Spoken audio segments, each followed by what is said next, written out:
itu bisa eh, apa namanya bisa mengendalikan penyebaran penyakit ya. Ya, kita sering melihat ya setiap hari diumumkan oleh juru bicara waktu COVID ya kemarin. Nah, itu merupakan hasil dari analisis dan kemudian diterjemahkan ke dalam eh, apa namanya komunikasi risiko, bagaimana masyarakat harus bersikap, bagaimana masyarakat harus bertindak. Oke, kemudian yang kedua surveillance juga eh, digunakan sebagai deteksi dan respon cepat. Ya, ya ini merupakan salah satu apa namanya pengendalian penyakit juga ya. Jadi surveillance itu bisa digunakan untuk mendeteksi kejadian kesehatan yang tidak normal atau wabah penyakit ya. Jadi kalau yang tadi itu pengendaliannya, sifatnya pengendaliannya. Kalau yang ini kita lebih ke hulu gitu ya, lebih ke hulu. Jadi surveillance itu bisa digunakan untuk mendeteksi penyakit dengan secara dini gitu ya dari awal. Tuh. Jadi ketika sudah terdeteksi sejak awal, maka pencegahan pun bisa diambil lebih awal sehingga bisa mengurangi dampak dan penyebaran penyakit. Itu ada grafik yang menunjukkan apa namanya? Menunjukkan jika eh, telat dilakukan tindakan gitu ya, telat dilakukan tindakan karena surveillance yang terlambat gitu ya. Ya, karena surveillance yang terlambat itu dampaknya besar sekali. Tapi ketika dilakukan surveillance atau deteksi dini lebih awal dan dilakukan tindakan lebih awal, maka dampak yang terjadi pun akan bisa kita minimalisir gitu. Jadi di sini sistem surveillance yang efektif itu sangat penting dalam menjaga kesehatan masyarakat. Karena itu tadi, ketika bisa digunakan lebih awal, deteksi dini lebih awal, maka dampak pun akan kecil di masyarakatnya. Jadi yang korbannya pun pasti akan sedikit. Nah, kemudian peran surveillance dalam pemantauan kesehatan masyarakat di sini yang pertama surveillance bisa digunakan sebagai pemantauan pola kesehatan. Ya, kalau misalnya memang pemantauannya secara rutin, pasti kita bisa melihat bahwa surveillance bisa melihat prevalensi penyakit, kemudian juga faktor risiko kesehatan, dan dampak-dampak intervensi kesehatan masyarakat. Dan dari pemantauan ini bisa dievaluasi apakah program-program kesehatan yang dijalankan itu sudah efektif atau belum. Nah, secara jangka panjang, kalau misalnya kita bisa lihat surveillance ini efektif atau tidak, dan mungkin memerlukan perhatian khusus, tentu akan segera dilakukan apa namanya evaluasi-evaluasi yang lebih baik. Kemudian berikutnya evaluasi program kesehatan ya, seperti yang tadi disampaikan bahwa eh, surveillance itu bisa apa namanya bagus atau tidaknya surveillance itu bisa dilihat dari eh, apa namanya. Jadi gini, eh surveillance kesehatan itu dalam pemantauan kesehatan itu bisa dilihat di dalam waktu kita melakukan evaluasi program kesehatan. Jadi kita bisa melihat bahwa kesehatan yang dilakukan itu tercapai atau tidak ya tentu dengan menggunakan surveillance yang baik gitu ya seiring waktu seperti itu. Kemudian surveillance pun bisa digunakan untuk menyediakan dasar informasi atau baseline data. Jadi ketika kita melakukan surveillance dari waktu ke waktu itu kita mempunyai bank data atau baseline data apa namanya kita mau ngambil misalnya data penyakit 5 tahun ke belakang gitu ya 5 tahun ke belakang itu akan dijadikan dasar untuk perencanaan kebijakan kesehatan di tahun-tahun berikutnya gitu. Jadi dasarnya itu dari data yang sudah dikumpulkan 5 tahun ke belakang. Jadi trennya segala macam itu nanti akan bisa dijadikan eh, apa namanya dasar perencanaan kebijakan kesehatan di masa yang akan datang. Itu bagus sekali kalau misalnya kita punya data yang apa namanya valid, kemudian lengkap gitu ya. Selama beberapa tahun ke belakang itu bisa dijadikan sebagai dasar. Karena biasanya kalau kita melihat tren penyakit itu tidak cuma dalam 1 tahun, tapi biasanya beberapa tahun ke belakang karena polanya itu bisa terbaca paling tidak 3 sampai 5 tahun ke belakang. Itu bisa dibaca polanya kapan biasa penyakit ini muncul, apalagi kalau dia penyakitnya sudah endemis gitu ya. Gitu. Oke, kita coba apa namanya? Pelajari dulu sumber dayanya. Kita lihat di sumber dayanya itu kita akan mencoba apa namanya membahas terkait dengan sumber daya ini dengan pendekatan 5M ya. 5M tentu ini teman-teman mungkin pernah dengar ya terkait dengan pendekatan manajemen, yaitu yang pertama man atau manusianya, kemudian metode, material, machine, dan money ya. Oke, kita coba tersisa satu-satu. Jadi kalau untuk man itu kita merujuk kepada sumber daya manusia yang terlibat, misalnya tenaga kesehatannya seperti apa, latar belakang pendidikannya, kemudian pengalaman apa namanya pengalaman eh, dia bekerja gitu ya, pengalaman dia di lapangan seperti apa, itu sangat mempengaruhi sekali ya terkait dengan tenaganya ini ya, SDM-nya ini seperti apa, bagus atau tidaknya. Di sini biasanya kalau yang terkait dengan surveillance kesehatan masyarakat tentu apa namanya tenaganya itu terkait dokter, perawat, epidemiolog, dan personel medis lain. Ya, termasuk misalnya reka medik itu termasuk kepada sumber daya manusia yang terlibat. Mungkin apa namanya tenaga surveillance cadangan dan sebagainya ya. Tidak tidak artinya maksudnya bukan dia latar belakangnya bukan epidemiolog tapi ada sebagai tenaga kesehatan masyarakat lain ya, misalnya sanitarian tapi diperbantukan misalnya. Itu kan sangat mempengaruhi sekali. Ya, itu terkait dengan sumber daya manusia. Laboratorium juga itu akan terlibat biasanya dalam kegiatan surveillance kesehatan masyarakat ini. Ya, kemudian yang kedua, seberapa banyak atau seberapa sering tenaga tersebut atau sumber daya manusia tersebut mengikuti pelatihan.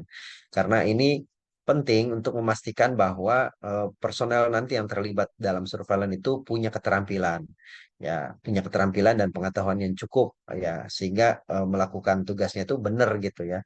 Kalau misalnya semakin sering ikut pelatihan, kemudian juga minimal ada OJT atau pelatihan yang rutin berkala gitu ya, itu akan menyebabkan orang tersebut atau tenaga kesehatan tersebut yang terlibat itu akan memiliki kemampuan dan keterampilan yang cukup.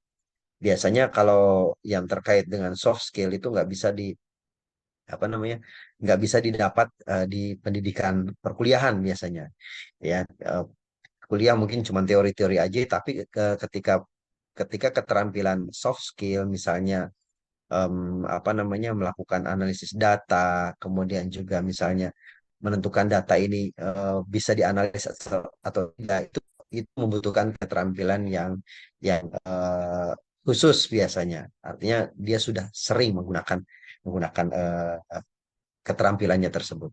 Kemudian juga sertifikasi ini juga penting. Sertifikasi ini sebagai standar, ya, standar untuk menilai kompetensi dan memastikan apa namanya kerjanya itu berkualitas.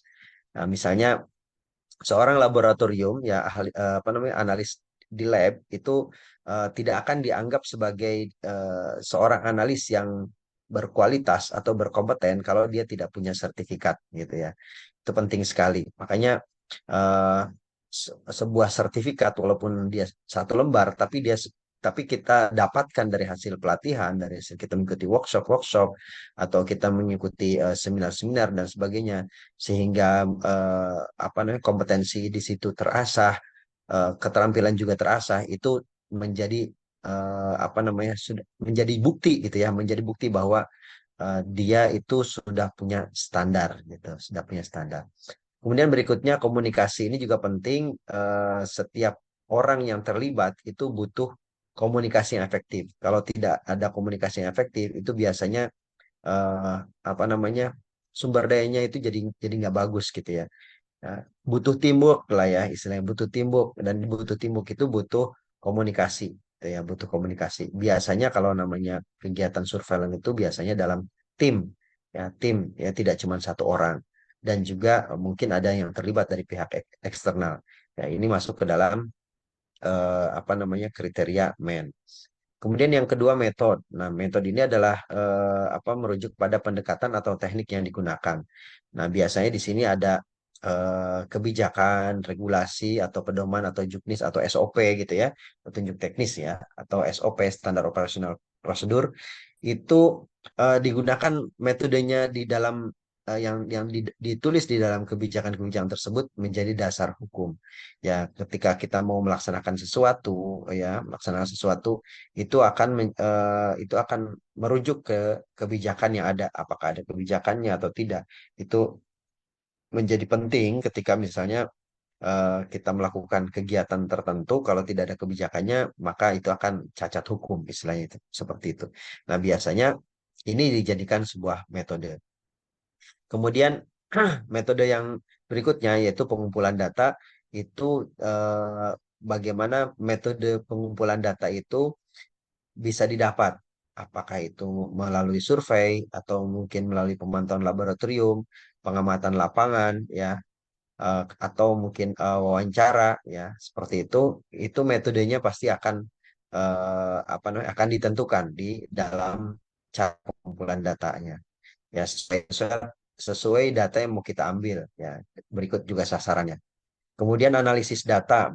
Analisis data juga sama, dia apa ada metode-metodenya, ya, bagaimana cara misalnya itu, ya, bagaimana cara eh, melakukan pengolahan data yang baik, ya, cleaning data yang baik, ya, seperti yang sudah pernah kita bahas sebelumnya.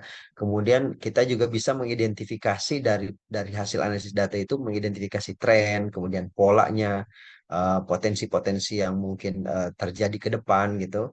Itu bisa apa namanya bisa diperoleh dengan metode analisis data ini, ya. Biasanya sih menggunakan perangkat lunak, ya, dari apa namanya aplikasi-aplikasi yang sudah dikenal teman-teman. Nah, kemudian mungkin juga metode itu melibatkan pemodelan apa yang diambil gitu, ya. Pemodelan apa yang diambil? Ya, biasanya apa namanya pemodelan itu dituangkan ke dalam kurva epidemiologi misalnya gitu, ya, atau misalnya ada waktu waktu apa namanya waktu COVID kemarin itu biasanya menggunakan metode reproduction rate gitu, ya, misalnya gitu, ya, metode penghitungan atau peramalan peramalan penyebaran kasus COVID menggunakan reproduction rate misalnya. Nah, itu juga menjadi salah satu rujukan metode. Jadi mau mengambil metode apa? Ini penting sekali sebagai sumber daya yang ditetapkan di awal sebelum kita melaksanakan apa namanya melaksanakan kegiatan surveillance kesehatan masyarakat ini. Berikutnya material. Nah, di material ini merujuk pada sumber daya fisik yang diperlukan untuk pelaksanaan surveillance. Ya, sumber daya fisiknya, misalnya alat pengumpulan data, ya, alat pengumpulan data itu biasanya kita menyiapkan formulirnya, ya, formulir survei atau formulir apa namanya formulir PE, ya, penyelidikan epidemiologi, ya. Nah, itu juga merupakan alat pengumpulan data atau kuesioner-kuesioner gitu, ya. Kemudian perangkat pemantauan dan peralatan lain yang diperlukan, misalnya laptop, komputer, GPS, ya. Ini masuk ke dalam sumber daya fisik, ya, atau materialnya. Nah, ini penting untuk kita pertimbangkan juga, jangan sampai ketika kita mau melakukan survei kesehatan masyarakat, laptopnya kita apa tidak punya atau rusak misalnya seperti itu nanti akan menyebabkan kendala pada saat kita melakukan surveillance.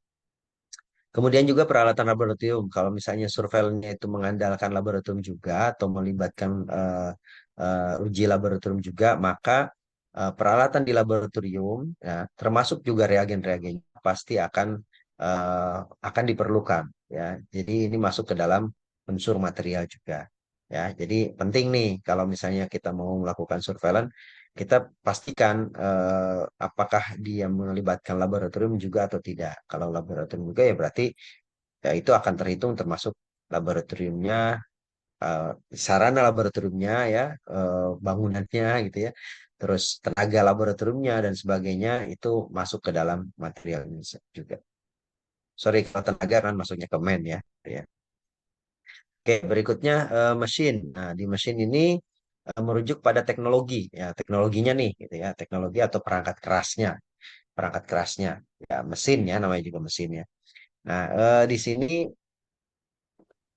yang dicantumkan adalah sistem informasi kesehatan. Jadi sistem informasi kesehatan itu em, apa namanya, kita tidak cuman berpikir aplikasi software gitu ya, software, tapi juga hardware-nya. Kan mungkin apa namanya, kalau kita sudah melakukan pengumpulan atau pencatatan input data itu pasti akan disimpan di server.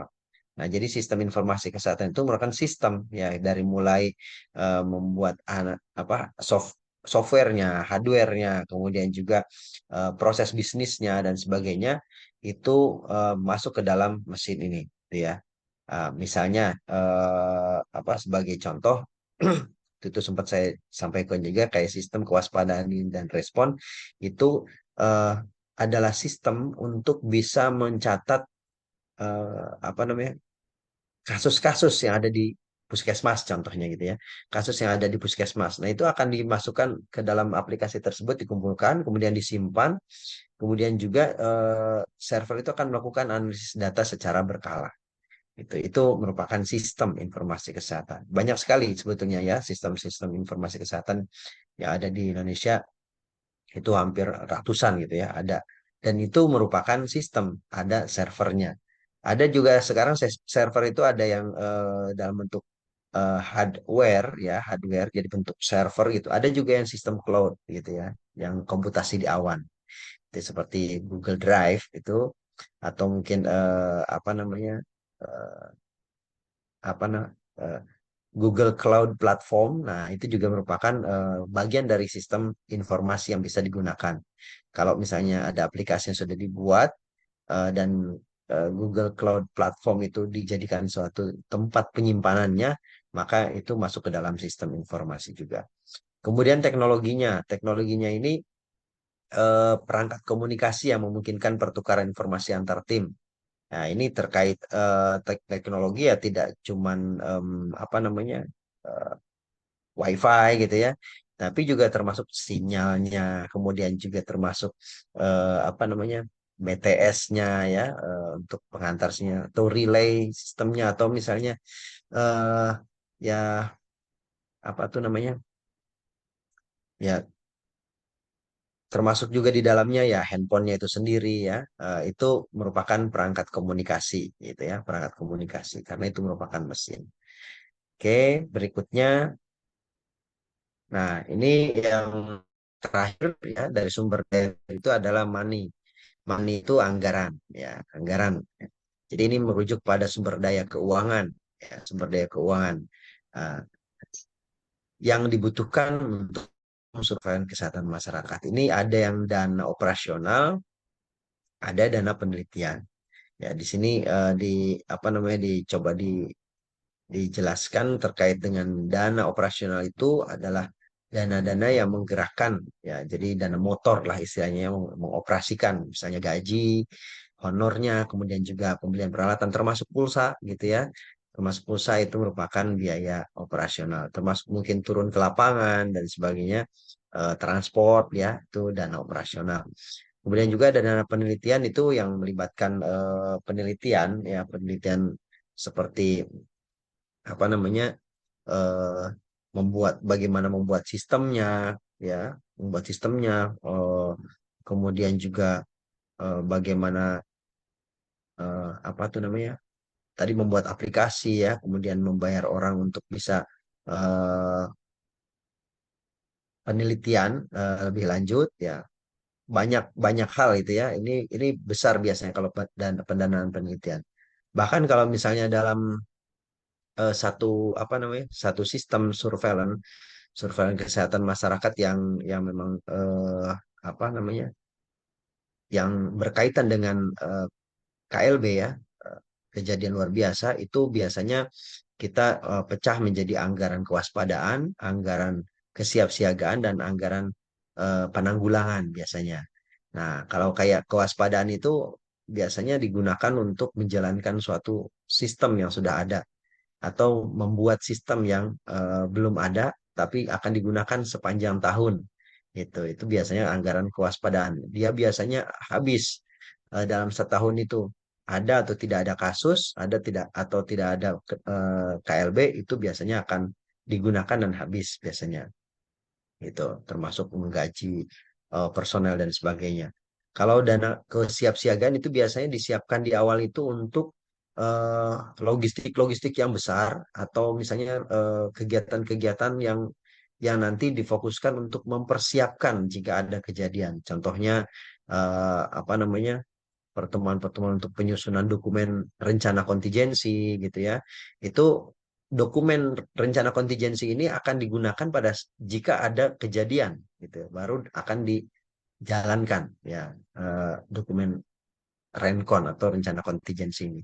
Atau misalnya pembelian ya, pembelian logistik, misalnya pembelian vaksin atau pembelian serum atau pembelian misalnya apa namanya APD gitu ya. Itu biasanya kalau nggak ada kejadian ya nggak dipakai, tapi begitu ada kejadian dia langsung dipakai, gitu ya, langsung dipakai. Itu namanya dana kesiapsiagaan dan sebagainya banyak sekali ya runtutannya. Itu di dalam apa namanya kegiatan surveillance itu pasti akan menggunakan itu semua juga. Termasuk juga anggaran penanggulangan. Kalau anggaran penanggulangan lebih kepada anggaran operasional biasanya digunakan pada saat kejadian untuk atau dalam rangka penanggulangan. Misalnya dana untuk transport PE dan sebagainya itu biasanya digunakan apa namanya digunakan di sini. Sebentar ya, sebentar, sebentar, sebentar ya, mohon maaf ya. Ada ini dulu. Oke,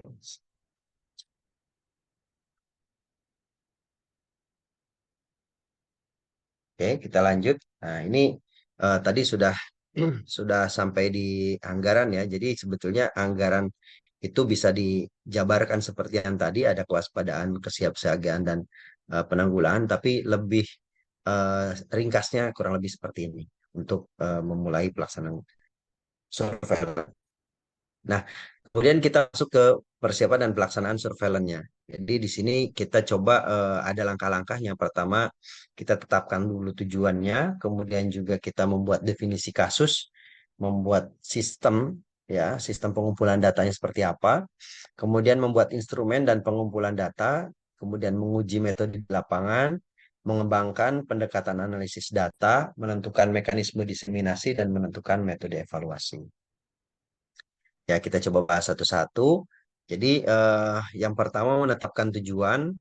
Jadi, kalau tujuan surveillance itu kurang lebih ya, secara umum itu biasanya apa namanya tujuannya untuk menilai status kesehatan masyarakat atau menentukan prioritas kesehatan masyarakat. Nah, kemudian misalnya eh, monitoring dan evaluasi program misalnya.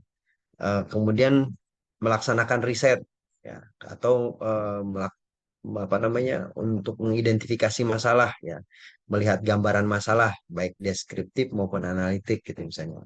Atau misalnya tujuannya adalah memprediksi dampak masa datang dari penyakit atau kejadian terkait dengan kesehatan. Jadi teman-teman sebelum melaksanakan surveillance ke kesehatan masyarakat itu tentukan dulu mau yang mana nih tujuannya.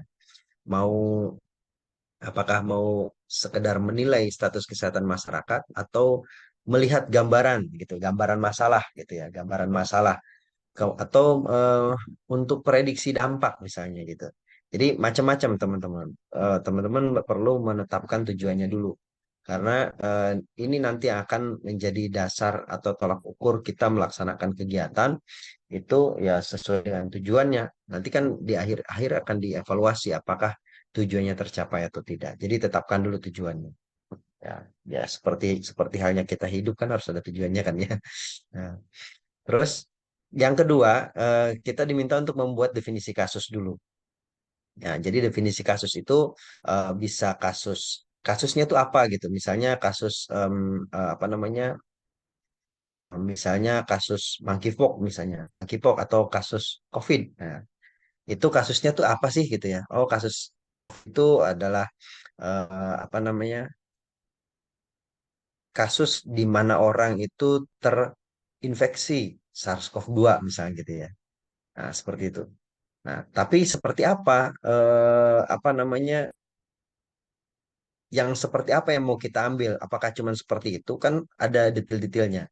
Ya, ada detail-detailnya yang harus diperhatikan. Jadi ketika menentukan kasus itu biasanya lebih detail gitu ya, lebih detail sesuai dengan apa yang mau kita harapkan, mau kita dapat tuh apa, sesuai dengan tujuan, balik lagi, sesuai dengan tujuannya. Nah, di sini yang perlu diperhatikan adalah kriteria untuk waktu, tempat, dan orang.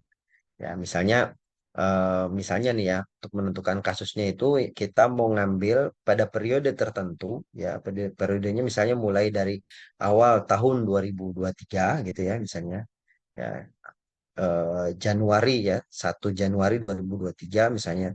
Tempatnya di mana? Misalnya tempatnya di Indonesia, misalnya seluruh Indonesia. Dan orangnya tuh yang mau kita sasar itu yang mana? Gitu ya. Orangnya tuh yang seperti apa? Eh, Usianya kah? Ada usianya kah atau tidak gitu ya? Itu harus jelas, itu harus jelas. Jadi apa namanya? eh kita perlu batasi definisinya. Kemudian kita mau ngambil diagnosis klinis saja atau plus laboratoris. Nah, ini juga harus jelas. Kalau misalnya cuman gejala klinis saja yang berat yang kita ambil, berarti kita ambil dengan pendekatan sindrom misalnya. Kalau yang konfirmasi itu biasanya dengan pendekatan laboratorium. Ya, jadi perlu perlu jelas juga. Ya, ada kan apa namanya definisi kasus yang memang sudah menggambarkan kasus konfirmasi. Ya, jadi itu nanti terkait dengan apa namanya apa yang kita harapkan kita dapat gitu ya. Kemudian yang ketiga, sifat-sifat dan karakteristik epidemiologi penyakit.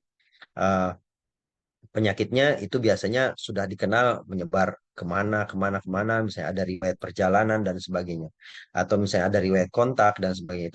Itu harus harus jelas juga ya, harus jelas juga si penyakitnya ini seperti apa ya karakteristiknya. Kemudian biasanya ada derajat-derajat tertentunya ya, yang biasanya dengan diagnosis. Ya biasanya kita mau ngambil kasus konfirmasi itu apa definisinya? Itu harus memenuhi 1, 2, 3 ya, yang definisi 1, 2, 3 itu ya, dari waktu tempat orang, diagnosis klinis, dan sifat-sifatnya. Konfirmasi, kemudian suspek atau probable, atau mungkin ada lagi discarded, ada ya, discarded. Atau mungkin ada satu lagi misalnya kontak erat. Nah, itu jadi ada derajat-derajat tertentu. Ya, kalau misalnya diagnosis kasus biasanya kan konfirmasi suspek probable.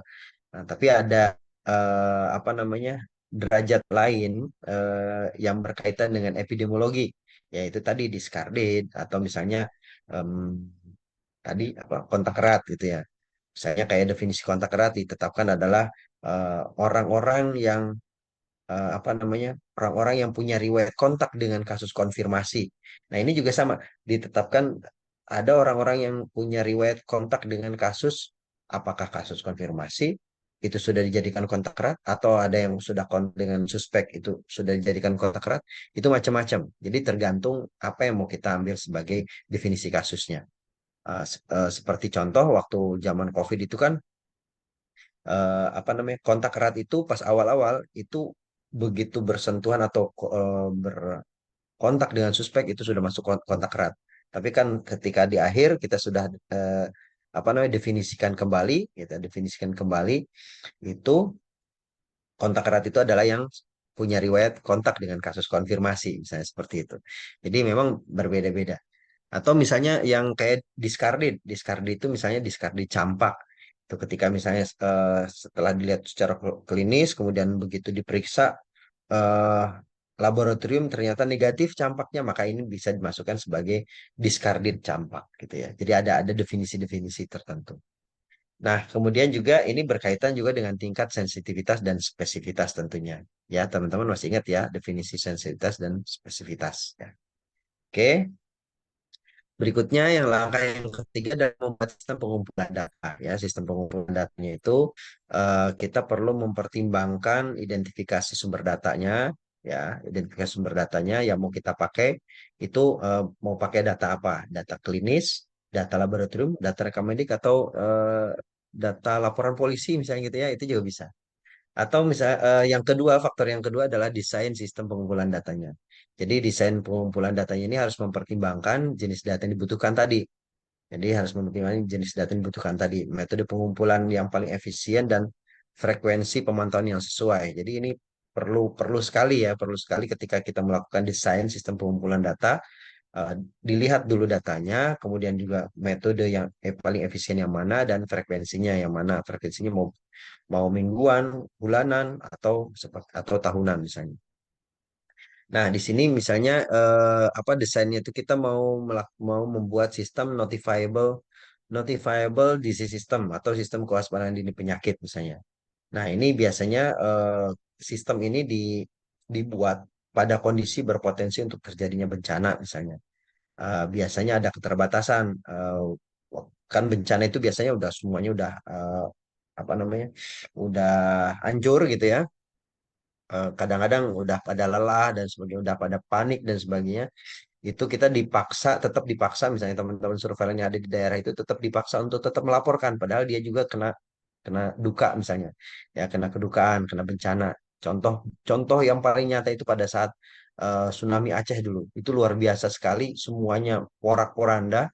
eh, atau pada saat misalnya apa namanya waktu bencana letusan Gunung Sinabung itu surveillance-nya itu di kabupaten tersebut itu udah porak-poranda, udah kacau. Tapi tetap kita harus dipaksa untuk membuat sistem kewaspadaan dini penyakit karena biasanya setelah bencana mengikuti itu biasanya akan muncul berbagai macam penyakit.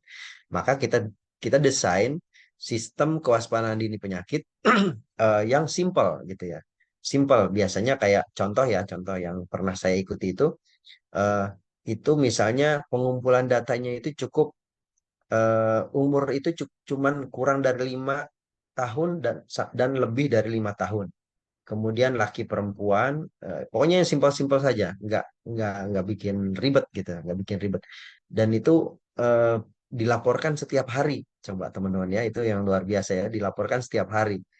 Dan kalau misalnya di situ apa namanya sistemnya sinyalnya masih bagus gitu, atau misalnya teknologi masih masih ada gitu ya, masih bisa terjangkau itu biasanya sudah kita buatkan apa namanya aplikasinya dan aplikasinya simpel sekali cukup melaporkan eh, apa beberapa baris saja gitu ya penyakit-penyakit apa yang dilaporkan cuman itu tadi ya usianya segitu gitu ya cuman kurang dari 5 lebih dari 5 dan sebagainya jadi lebih lebih efisien gitu lebih efisien. Kemudian yang contoh yang berikutnya misalnya sistem pengumpulan data yang berikutnya adalah laboratory based system. Nah, ini kalau kalau laboratory based system itu dia membutuhkan apa mengharapkan ada laporan hasil laboratorium. Contohnya kalau di waktu zaman COVID itu ada eh, aplikasi namanya NAR ya, New All Record yang dia mengumpulkan data-data kasus positif ya data-data kasus positif atau data-data orang-orang yang diperiksa di lab gitu ya baik PCR maupun antigen. Nah kita kalau itu kan berarti melibatkan lab. Nah makanya kita buat sistemnya menggunakan aplikasi New All Record tadi. Gitu. Itu desainnya seperti itu. Oke. Nah, di sistem pengumpulan data ini ada 3 metode lah ya, gitu. Tiga sistem. Jadi pertama sistem pasif, ya, sistem aktif dan sistem sentinel. Nah, ini sistem pasif dan sistem aktif ini apa namanya bertolak belakang biasanya. Biasanya kalau yang pasif itu petugas nunggu aja ya, nunggu informasi datang, misalnya nunggu kasus datang gitu ya di puskesmas ya di klinik orang datang ucuk-ucuk datang gitu ya ke puskesmas minta diperiksa karena dia punya keluhan. Nah, itu namanya sistem pasif. Baru kita catat ya. Kemudian biasanya desainnya tuh sederhana sekali ya, cuman mendapatkan laporan langsung gitu ya terus dicatat gitu ya. Karena tidak terlalu banyak interaksi yang eh, apa namanya? Interaksi yang lebih agresif karena memang cuma pasif saja menunggu. Ya,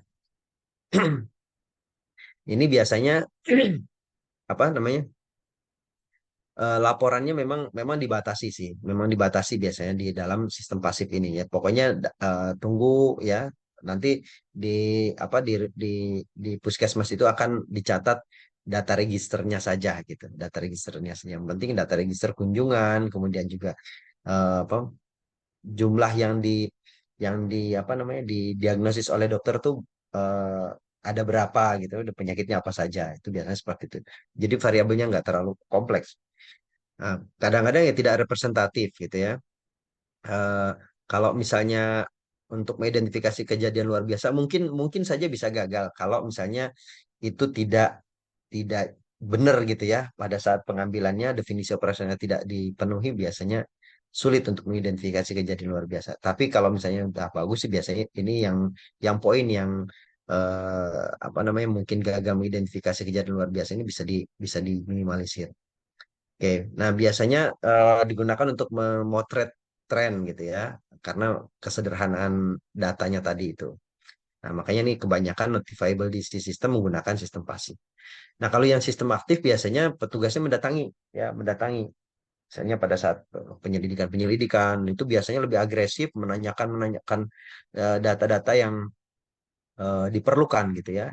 Kadang-kadang di luar dari kuesioner yang ada itu biasanya dikembangkan ya, dikembangkan. Makanya datanya bisa lebih lengkap, lebih apa namanya, lebih variatif gitu ya, lebih variatif. Biasanya itu eh, apa namanya ya, lebih valid lagi ya itu ya, lebih valid kalau sistem aktif. Cuman memang dia bisa jadi lebih mahal, ya lebih mahal karena memang kan butuh transportasi si petugas turun ke lapangan, kemudian keliling-keliling-keliling gitu kan, biasanya membutuhkan apa namanya biaya yang lebih mahal. Dan biasanya kalau kalau misalnya data atau dananya terbatas, biasanya digunakan untuk periode pendek saja ya. Biasanya seperti kayak kita turun ke lapangan untuk penyelidikan epidemiologi gitu seperti itu ya. Nah, berikutnya misalnya sistem yang berikutnya adalah sistem Sentinel. Nah, kalau sistem Sentinel ini biasanya terpilih ya. Hanya orang-orang yang dipilih untuk melaksanakan, entah itu tenaganya atau sasarannya, tempatnya maksudnya. Misalnya puskesmas-puskesmas tertentu atau misalnya rumah sakit tertentu yang memenuhi kriteria-kriteria yang ditetapkan di awal. Ya, biasanya apa dia akan melaksanakan surveillance yang lebih apa ya istilahnya lebih lebih lebih lengkap, bisa aktif bisa pasif. Jadi ketika dia dapat kasus dia biasanya akan langsung diikuti dengan apa diikuti dengan aktif gitu ya. Jadi didatengin kasus tapi juga nanti akan melakukan apa namanya investigasi yang lebih detail lagi. Nah biasanya seperti itu untuk satu kasus. Tapi kalau yang tadi sistem pasif itu belum tentu diikuti dengan sistem pasif, tergantung ya, tergantung apa namanya, apakah ada kejadian atau kondisi spesifik yang membutuhkan aktif atau tidak gitu ya. Oke, berikutnya setelah kita menentukan desain sistem pengumpulan data, kita membuat instrumennya. Nah, biasanya instrumennya itu kita minta supaya bisa menggunakan format komputerisasi yang umum dikenal. Entah itu menggunakan Excel atau menggunakan apa namanya eh, Word gitu ya. Tapi ketika misalnya kita diterjemahkan ke dalam aplikasi analisis data, ya aplikasi pengolahan dan analisis data itu bisa terfasilitasi, gitu ya. Jadi data-datanya itu apakah mau ya tergantung tadi datanya apakah mau data primer atau data sekunder ya atau data agregat atau apa itu harus bisa diproses eh, ke dalam olah dan analisis data. Untuk membuat instrumen pengumpulan data ini harus dipertimbangkan masalah kerahasiaan. Misalnya di situ mencantumkan apa namanya mencantumkan informasi data pasien. Tuh. Nah ini harus harus jelas, harus apakah dia rahasia sifatnya ataukah eh, hanya sekedar inisial saja yang dituliskan di situ. Jadi harus harus harus dipertimbangkan juga ya, harus dipertimbangkan juga. Kadang-kadang kalau misalnya hasil PE itu paling nanti namanya itu diinisialkan, gitu ya, diinisialkan. Tapi tetap ketika kita turun ke lapangan, kita dapat datanya ya kita harus mendapatkan data yang komplit, gitu ya. Ya paling mungkin nama disingkat misalnya gitu ya, nama diinisialkan atau mungkin data NIK-nya misalnya gitu ya, NIK-nya itu mungkin nanti di apa? di hidden misalnya gitu ya, di di hide gitu untuk yang beberapa digit belakang misalnya seperti itu. Oke. Nah, berikutnya langkah kelima adalah menguji metode di lapangan. Nah, tujuannya adalah untuk menghindari melakukan perubahan setelah sistem diimplementasi. Jadi jangan terlalu banyak melakukan perubahan gitu ya. Jangan terlalu banyak melakukan perubahan. Jadi lebih enak kita uji dulu metodenya di lapangan, udah cocok atau belum. Kemudian ketika diuji pun kita bisa menemukan masalah ya dalam prosedur pengumpulan datanya dan itu bisa langsung diperbaiki gitu ya. Nah, jadi ini harus diuji dulu. Kemudian mengidentifikasi metode yang sesuai untuk kondisi yang lain. Apakah metode yang diterapkan pada saat melakukan uji itu bisa diterapkan juga untuk kondisi yang berbeda misalnya. Jadi itu nanti akan mempertimbangkan masalah apa istilahnya relevan atau tidak dengan kondisi yang berbeda ya, cocok atau tidak gitu ya. Kemudian mengidentifikasi masalah-masalah validitas, mengetahui seberapa siap informasi dapat diperoleh dan ditransfer, kemudian mendeteksi kesulitan pada pengumpulan data dan prosedur yang ada, mendeteksi kesulitan pada pertanyaan-pertanyaan spesifik dan instrumen yang dipergunakan ya. Di kadang-kadang teman-teman ketika apa namanya menanyakan instrumen gitu ya, menanyakan kuesioner ke responden itu ada pertanyaan-pertanyaan tertentu yang tidak atau kurang dimengerti oleh responden. Nah, eh, ini bisa terdeteksi ketika kita melakukan uji di lapangan seperti ini gitu. Jadi apakah itu tetap dilanjutkan pertanyaannya atau diganti gitu ya supaya bisa dimengerti oleh responden. Kemudian dapat menguji dan membandingkan dari beberapa pendekatan yang mungkin tidak layak pada skala besar. Oke. Nah, tapi yang akan diuji meliputi tipe datanya. Ya, tipe datanya mau ngambil tipe data seperti apa, gitu ya. Kemudian sumber datanya, ya, sumber datanya mau diambil dari mana itu udah cocok atau belum, gitu ya.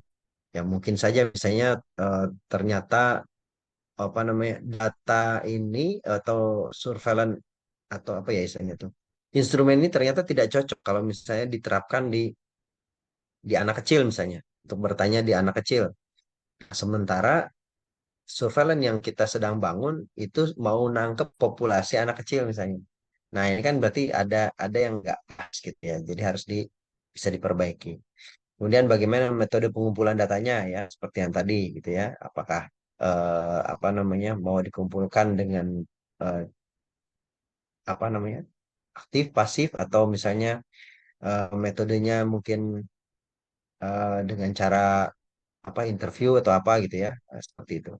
Kemudian prosedur untuk penanganan datanya, ya setelah data terkumpul itu mau seperti apa? Apakah eh, apa namanya sudah cocok belum untuk dilakukan pengolahan, kemudian lakukan analisis? Jangan sampai setelah dilakukan metode itu ternyata metode uji tadi di lapangan ternyata banyak data yang tidak bisa dianalisis. Nah ini kan berarti nggak pas, jadi bisa diperbaiki. Ya, jadi itu untungnya kalau kita sempat menguji dulu ya, menguji dulu metode di lapangan.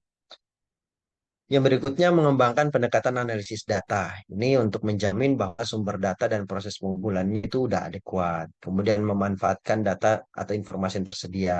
Kemudian juga eh, apa namanya analisis data ini bisa sederhana atau kompleks, tergantung kita butuhnya seperti apa.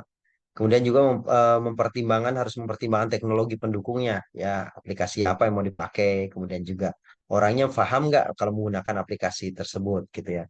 Jangan sampai kita pengennya kita nih pengennya apa namanya analisisnya itu menggunakan Tableau, ternyata masyarakat apa orang petugasnya juga nggak paham, belum paham Tableau itu seperti apa. Nah itu kan juga penting ya. Kemudian data yang dikumpulkan perlu diolah dan divalidasi untuk memastikan keakuratannya. Kemudian nanti analisis datanya akan melibatkan penggunaan metode statistik ya. Jadi yang metode statistik yang dipahami tentunya dan mudah untuk mengidentifikasi pola, tren atau anomali yang mungkin nanti teman-teman sudah tetapkan itu jadi indikator penting ya, yang mau dicari gitu ya. Oke. Yang berikutnya adalah menentukan format pelaporan dan mekanisme diseminasi. Jadi tentu setelah apa namanya, setelah dilakukan analisis data itu biasanya kita membuat sebuah laporan. Ya. Laporan ini teman-teman harus bikin secara jelas, akurat, dan intinya tuh bisa memberikan informasi yang bermanfaat untuk pembuat kebijakan. Jadi ketika sudah diberikan informasi itu ada insight yang penting yang didapat oleh pembuat kebijakan dan praktisi kesehatan yang terkait gitu ya untuk menentukan tindakan apa yang mau dilakukan gitu ya. Walaupun di situ memang ditulis juga biasanya rekomendasinya apa gitu ya. Nah, tapi ini penting ketika membuat format laporan itu bisa disusun sedemikian rupa sistematikanya ya. Bahkan kalau perlu disusun dalam apa namanya dengan menggunakan apa namanya dengan menggunakan susunan kerangka ilmiah gitu ya. Itu akan lebih bagus lagi format laporannya. Nah, kemudian informasi yang dikumpulkan dan dianalisis harus disebarkan secara efektif kepada pemangku kepentingan yang relevan. Ya, ini diseminasi tentu teman-teman sudah apa masih ingat ya waktu materi yang sebelumnya terkait dengan diseminasi surveillance. Nah, ini bisa melibatkan pertemuan atau publikasi atau menggunakan teknologi informasi.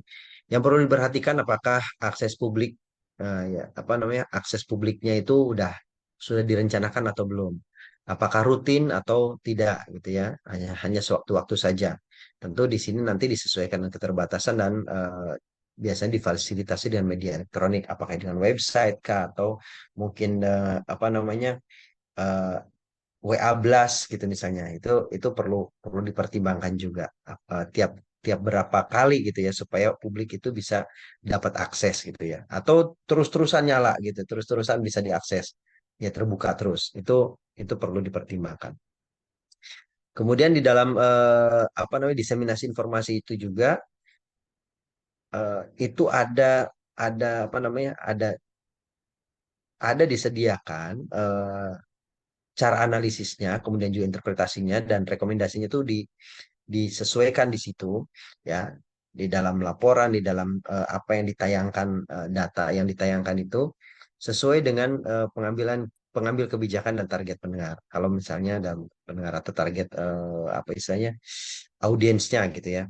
Nah, eh, misalnya ada disediakan dashboard. Nah, kayak waktu zaman COVID itu ada di di website namanya vaksin.kemkes.go.id gitu ya.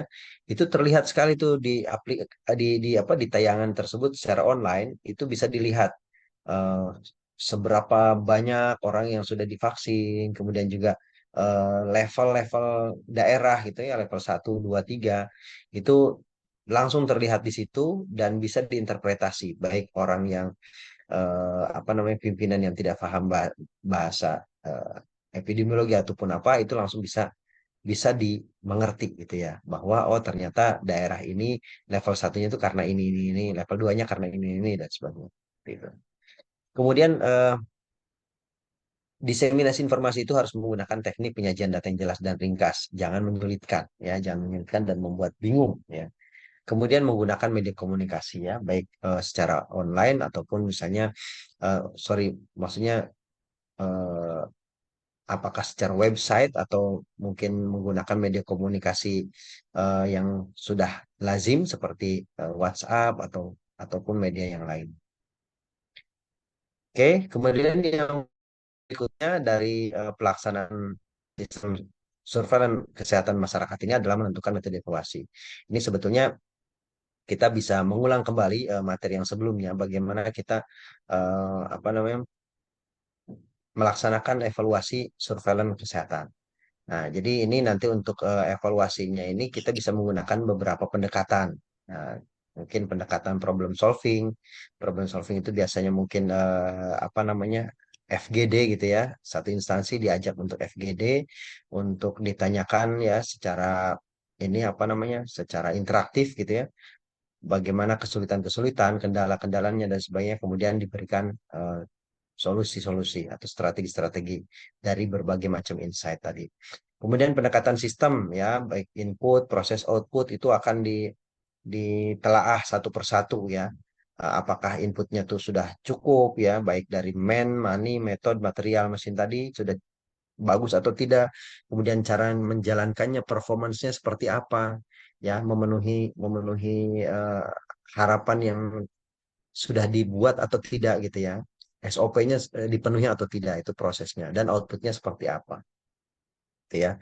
Kemudian pendekatan perilaku. Nah, pendekatan perilaku ya, predisposisinya atau mungkin enabling, reinforcing ya. Ini pendekatan perilaku ini ilmu ilmu ilmu perilaku ya. Apakah dengan menetapkan apa ya istilahnya, menetapkan kebijakan seperti ini tuh ada perubahan perilaku atau tidak, penerimaannya seperti apa gitu ya, penerimaannya seperti apa, kemudian juga cara jalaninya seperti apa, sukarela atau merasa terpaksa dan sebagainya. Itu bisa dilakukan evaluasi ya. Nah, ini kalau surveillance-nya surveillance terkait dengan perilaku. Atau misalnya melakukan pendekatan epidemiologi ya. Ini nanti akan dilihat seberapa besar kasus yang mungkin muncul, kemudian dampaknya di masyarakat ya. Kemudian apakah faktor risikonya juga sudah bisa teratasi dan sebagainya. Ini pendekatan epidemiologi.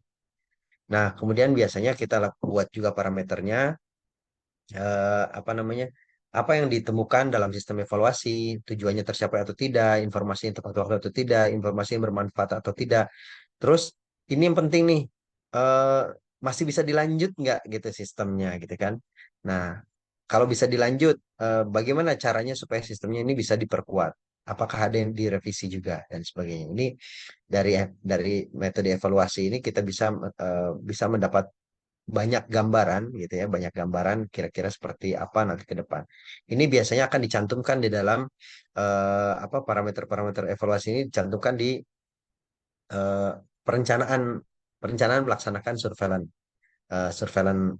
kesehatan masyarakat tentunya. Jadi nanti ketika apa istilahnya dilakukan evaluasi atau monitoring dan evaluasi di akhir atau di waktu-waktu tertentu yang sudah ditetapkan, itu yang acuannya adalah parameter evaluasi yang sudah ditetapkan tadi ya, untuk bisa melihat ini sudah bagus atau belum ya.